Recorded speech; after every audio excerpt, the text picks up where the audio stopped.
নমস্কাৰ গগৈ স্পৰ্টছ চেনেলৰ প্ৰতিটো দৰ্শকক স্বাগতম জনাইছোঁ আৰু মই বৰ্তমান উপস্থিত আছোঁ গুৱাহাটীৰ ভেটাপাৰাৰ হকী ষ্টেডিয়ামত। মোৰ সৈতে উপস্থিত আছে অসম হকী সন্থাৰ সন্মানীয় সভাপতি লগতে হকী ইণ্ডিয়াৰ কোৰ বৰ্ড মেম্বাৰ তপন কুমাৰ দাস ডাঙৰীয়া। যিহেতু হকী ইণ্ডিয়া 100 বছৰ পূৰ্ণ কৰিবলৈ গৈ আছে অহা 7 নৱেম্বৰত আৰু 7 নৱেম্বৰ দিনটোতে সমগ্ৰ ভাৰততে এখন টুৰ্ণামেণ্ট আয়োজনৰ কাৰণে হকী ইণ্ডিয়াৰ ফালৰ পৰা নিৰ্দেশনা জাৰি কৰা হৈছে। আমি সমগ্ৰ বিষয়সমূহ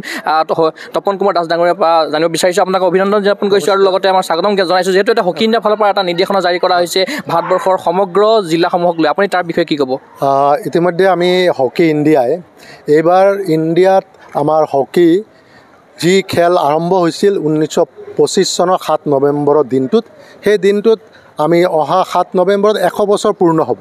আৰু এই 100 বছৰ পূৰ্ণ হোৱাৰ দিশত লক্ষ্য ৰাখি ভাৰতৰ ক্ৰীড়া ইতিহাসত এই 100 বছৰত যিমানখিনি এচিভমেণ্ট লাভ কৰিছে হকীয়ে লাভ কৰিছে আৰু অধিক সংখ্যক এচিভমেণ্ট হকীৰ খাতাতে আছে। আৰু সেই সূত্ৰে হকী ইণ্ডিয়াই এইবাৰ এই 100 বছৰীয়া পূৰ্ণ তিথি উপলক্ষে সমগ্ৰ ভাৰতবৰ্ষৰ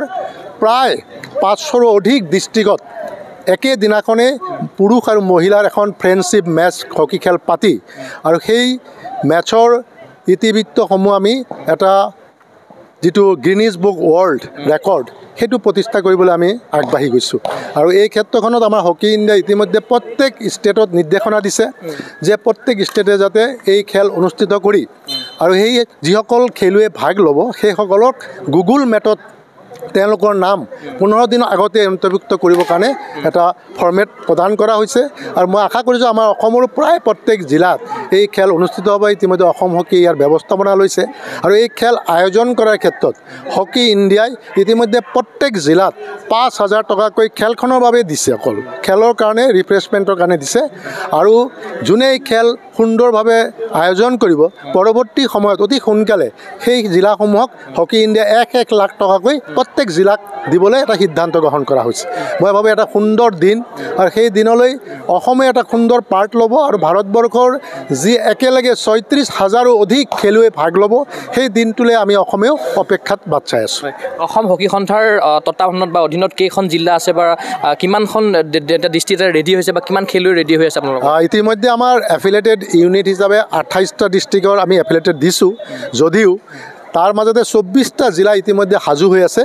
এই অনুষ্ঠানটো কৰিবলৈ। আৰু আমি আশা কৰিম আন একাডেমীসমূহেও এই ক্ষেত্ৰত আগ্ৰহ প্ৰকাশ কৰিছে, হয়তো আমাৰ সংখ্যা আৰু বেছি হোৱাৰ সম্ভাৱনা আছে। মানে ল'ৰা ছোৱালী উভয় শাখাতে হ'ব, গতিকে 24x2 হ'ব। 24x2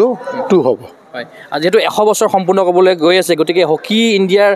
মানে আপুনি কি দেখা পাইছে গোটেই 100 বছৰে আপুনি জাৰ্ণিটোত কিমান বছৰৰ পৰা আপুনি হকীৰ লগত জড়িত হৈছে, কি দেখা পাইছে সমগ্ৰ জাৰ্ণিটোত? সমগ্ৰ জাৰ্ণিটোত আপোনালোকে দেখিছে যে হকী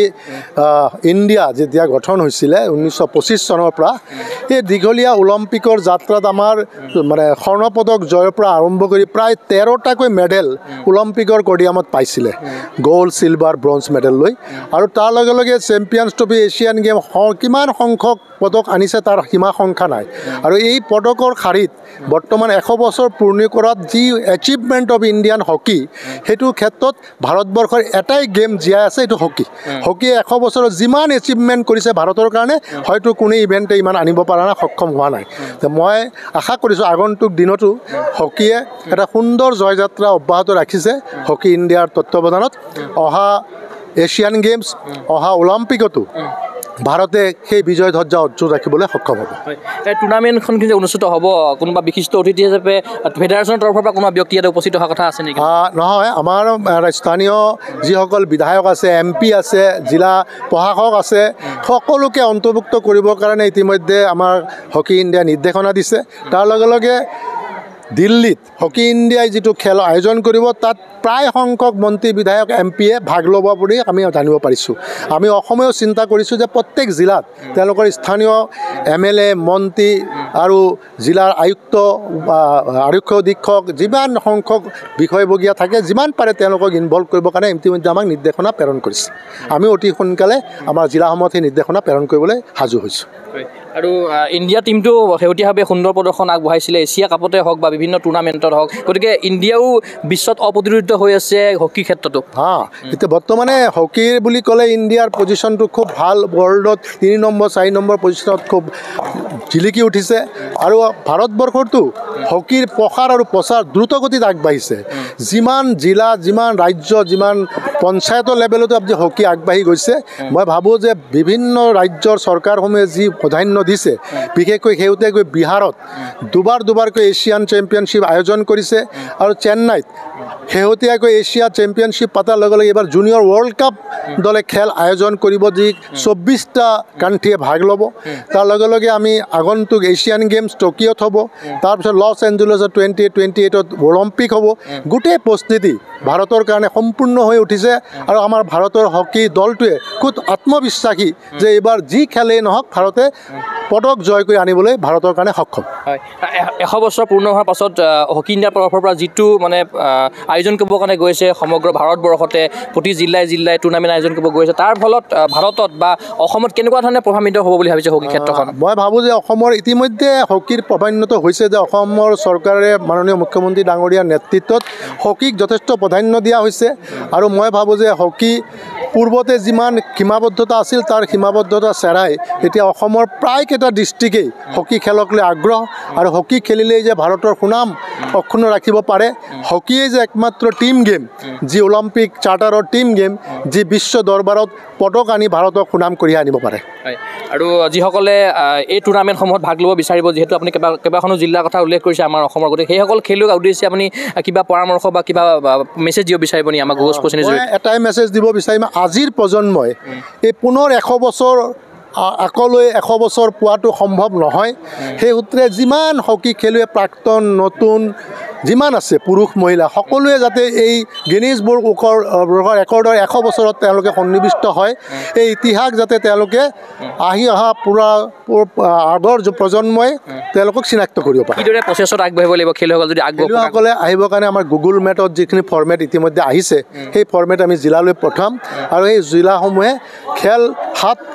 নৱেম্বৰৰ 15 দিন আগত সকলো খেলুৱৈসকলৰ নামৰ তালিকা তেওঁলোকে ফিল আপ কৰি পেলাই গুগল মেটত দিব আৰু সেইখিনি পোনপটীয়াকৈ